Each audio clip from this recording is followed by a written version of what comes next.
IMS atau infeksi menular seksual juga harus menjadi perhatian kita dalam penanganan HIV.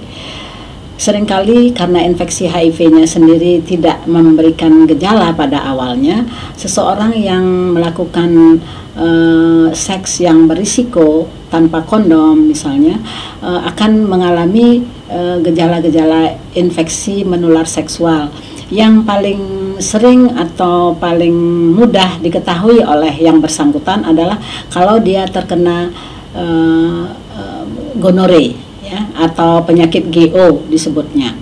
GO atau gonore itu biasanya akan gejalanya berupa kencing nanah, kencing yang sangat perih dan sakit, ya, pada waktu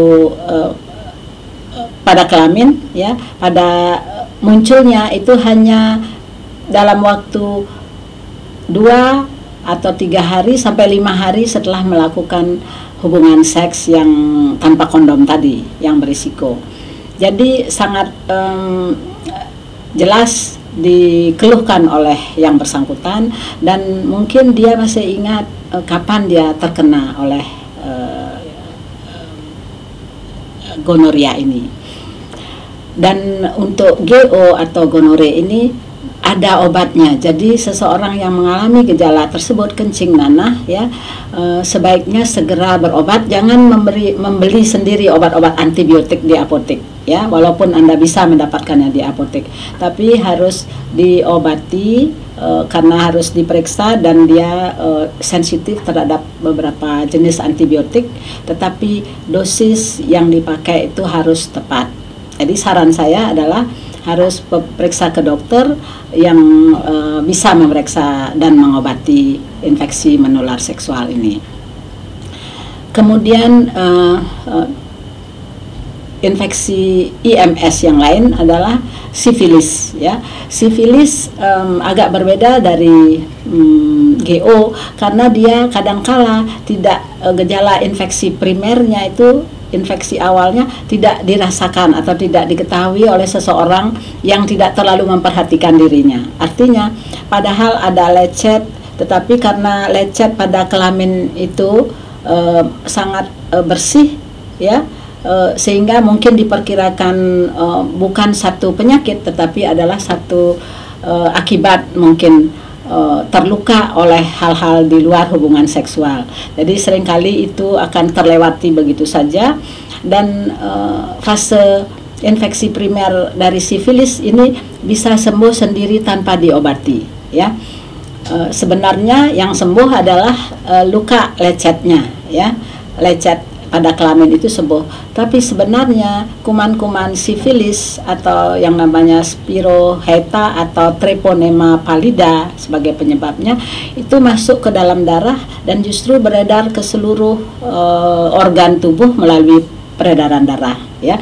Jadi kemudian akan menimbulkan gejala sifilis stadium 2, ya, dan kalau dibiarkan juga ini akan melanjut menjadi sifilis stadium 3. Jadi sifilis stadium 2 dan 3 itu sudah mengenai organ-organ dalam tubuh. Jadi bisa berupa ada gejala di seluruh tubuh, ya, di kulit bisa kelihatan juga, tetapi gejala di kelamin mungkin tidak muncul, ya. Kemudian sifilis stadium 3 malahan bisa mencapai ke otak, ya, yang bisa berakibat sangat fatal, ya, kalau kita tidak cepat mengobatinya. Infeksi gonoria atau sifilis terutama pada mereka yang melakukan hubungan seksual berisiko dan tanpa kondom itu merupakan satu katakanlah indikator, karena dia seringkali menunjukkan bahwa orang ini sudah melakukan pasangan yang berganti-ganti, hubungan seksual dengan pasangan yang berganti-ganti, dan oleh karena itu orang seperti ini perlu segera juga diperiksa infeksi, apakah dia terinfeksi atau tidak oleh HIV, ya. Jadi katakanlah bisa IMS merupakan indikator untuk juga melakukan tes HIV, karena merupakan petunjuk bahwa orang tersebut melakukan seks yang berisiko.